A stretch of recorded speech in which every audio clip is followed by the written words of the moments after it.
자, 지금부터 고1 2021년도 3월 모의고사 한국주작과 실학에서의 민개념이라고 하는 16번에서 20번까지의 지문을 설명하도록 하겠습니다. 자, 먼저 보시면요. 조선시대 유학자들은 왕권의 기반이 민심에 있으며 해서요. 자, 조선시대 왕권, 유학자들의 생각을 지금 얘기하고 있는데요. 자, 왕권이 민심에 있으며 민심을 천심으로 받아들여야 한다고 보는 민본사상을 통치의 기조로 삼았다 해서 지금 첫 번째 단락에서 얘기하는 건 민본사상에 대한 얘기를 하고 있습니다. 자, 민본사상이란 왕권의 기반이 어디에 있다? 민심에 있다. 그 다음에 그것이 그대로 천심이다. 하늘의 마음이다. 그 다음에 이러한 관점에서 군주는 백성의 뜻을 하늘의 뜻으로 받들며, 즉 민심을, 자, 요것을 하늘의 뜻, 다시 한번 말을 반복하고 있습니다. 뜻으로 받들며 덕성을 갖춘 성군으로 백성의 모범이 되어야 하며, 백성의 모범이 되어야 한다. 이게 첫 번째. 그 다음에 하늘의 뜻으로 받들어야 된다. 첫 번째, 두 번째. 그 다음에 애민의 태도로서 교화해야 되는 존재. 교화는 가르칩니다. 자, 여기는 유교적인 걸 가르친다, 이렇게 생각하시면 돼요. 또한 유교적 가치, 이런 걸 가르친다라고 한번 보면 되겠고요. 또한 백성은 보살핌과 가르침을 받는 존재로서 통치에 순응해야 된다. 자, 그러면 자, 이런 걸 바탕으로 해서 왕이라고 하는 존재는 덕성을 갖추고 백성을 어떻게 하는 존재요? 자, 백성을 하늘과 같은 존재로 보고, 그 다음에 그 백성에게 덕을 가지고 있는 존재로서 모범이 되어야 하고, 그 다음에 백성의 당연히 삶을 안정시켜야겠죠. 그리고 백성을 교화하는 존재, 가르쳐야 하는 존재다. 그리고 그 백성은 그 왕에게 뭐 해야 된다고요? 순응해야 된다. 순응하는 이런 것으로 보아야 한다. 이게 첫 번째 단락의 관계라고 보면 되겠습니다. 자, 그 다음에 두 번째 단락으로 가서 군주와 백성에 대한 이러한 관점은 조선 개국을 주도하고 통치자에 설계한 정도전의 주장, 이게 이제 포인트가 되겠네요. 정도전은 군주나 관료가 백성에 대한 통치권을 지닌 것은 백성을 지배하기 위한 것이 아니라, 자, 백성을, 자, 요런 게 중요합니다. 요런 문장 중요해요. 백성을 지배하기 위한 것이 아니라 백성 지배. 자, 두 번째 단락은 정도전의 주장을 얘기하는데, 자, 왕권이라고 하는 것, 다시 말해서 통치권이라고 하는 것은 뭐 하기 위한 게 아니라 백성을 지배하기 위한 것이 아니라, 요게 아니라 백성을 보살피고 안정시키기 위한 것이다. 백성을 보살피고 안정시키기 위한 것이다. 요게 아니라 백성을 안정시키고 그 다음에 보살피기 위한 것이다. 자, 그 다음에 군주나 관료가 지배자가 아니라, 같은 말입니다. 지배자가 아니라 위에는 봉사자일 따름이다. 자, 봉사자일 따름이다. 지금 요 부분에서 X 친 것과 동그라미 친 것을 반대로 하거나 X 친 것들을 아니라가 아니라 맞다고 해가지고 오답지 하나 만들 수 있습니다. 자, 이들의 지위나 녹봉은 그 정당성이 확보된다고 여긴다.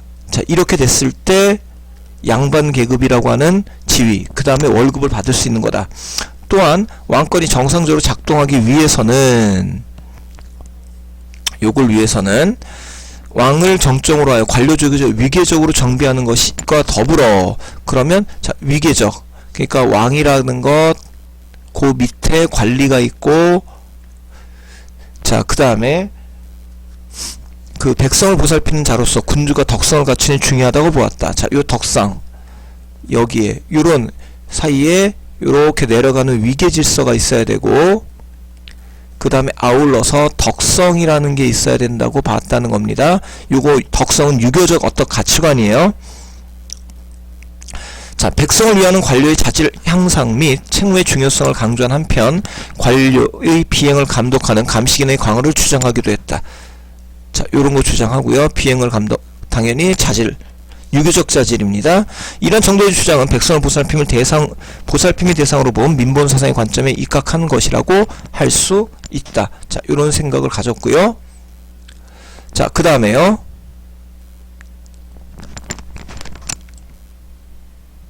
조선 중기학자 이 역시, 그러면 앞에는 정도전은 조선 전기고요. 자, 여기는 지금 중기의 이를 중심으로 얘기합니다. 세 번째 단락은 이의 생각 중심. 그러면 정도전과 공통점이 있을 거고 차이점이 있을 테니까 공통점, 차이점 요런 것들을 중심으로 정리를 해주시면 되겠습니다. 이 역시 군주의 바람직한 덕성을 강조한 한편, 그러면 바람직한 덕성, 자, 공통점은 덕성을 강조했다라는 거는 공통점이고요. 군주와 백성의 관계를 부모와 자식의 관계와 빗대 군주하고 백성의 관계를 뭐와 뭐의 관계로 봤냐면 부모와 자식의 관계로 봤다. 요런 가치관에서 쓰여진 그 작품들이 몇 작품 있는데요. 그 조선시대 쓰여진 건 아니지만 향가 중에서 저 안민가라는 게 있습니다. 그래서 군은, 임금은 어지, 부모요, 어지요. 그 다음에 신은, 그러니까 군은 아비, 그 다음에 신은 어미, 그 다음에 백성은 어린아이라고 할 때 이렇게 관계를 얘기를 해서, 그 다음에 그 임금이 이 백성들을 잘 다스려야만 그 나라가 편안해질 겁니다. 이렇게 되는 향가가 있어요. 같은 요런 가치관을 보여주고 있습니다. 부모 자식 간의 관계로 이렇게 얘기하고 있는. 자, 혹시 나올 수 있어요. 실현되며 교화를 순조롭게 이루기 위해서는 우선 백성을 경제적으로 안정시켜야 한다는 점을 강조했다. 그래서 논했으며 특히 자, 요런 걸 바탕으로 해서 에미는 교화, 유교적 가치관 요거를 갖다가 가르치는 거하고, 그 다음에 요거를 하기 위해서 경제적 안정을 지금 해야 된다. 요런 얘기를 했고요.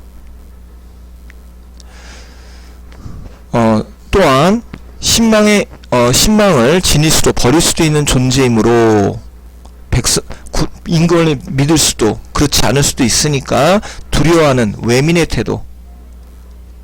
자, 외민이란 지금 요 네모쳐져 있다는 건 요거랑 관련되는, 그래서 두려움의 대상, 외민의 대상으로 하면 됐다. 보살피고 교화를 대상으로 여긴 점은 상통하는 점, 다만 군주가 백성에 대한 두려움을 가지고 신망을 유지하기 위해 노력해야 한다는 점을 강조한 점에 차이가 있다. 네, 요거는 차이점, 두려워해야 된다라고 하는 것, 요게 차이점입니다.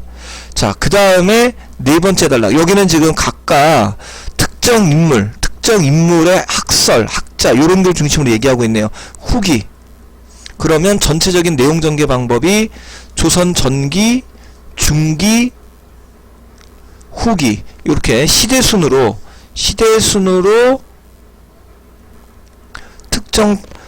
특정한 그 학자의 견해를 비교 대조하는 형태, 이렇게 내용이 전개되고 있다고 보시면 되겠습니다.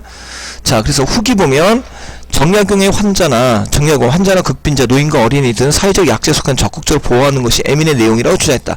자, 후기의 정약용은요, 에민을 백성 보호라고 하는 걸로 보았답니다. 이는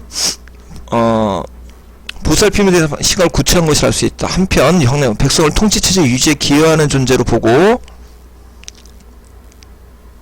백성이 각자의 경제 형편에 부합한 역할을 수행한다고 주장하여 백성에 대한 기존의 관점의 차이를 드러냈다. 자, 요거는 뭐 공통점으로 볼 수가 있고 차이점이 자, 요 부분입니다. 백성이란 존재는 통치체제 유지에 기여하는 존재. 그 다음에 경제적 형편에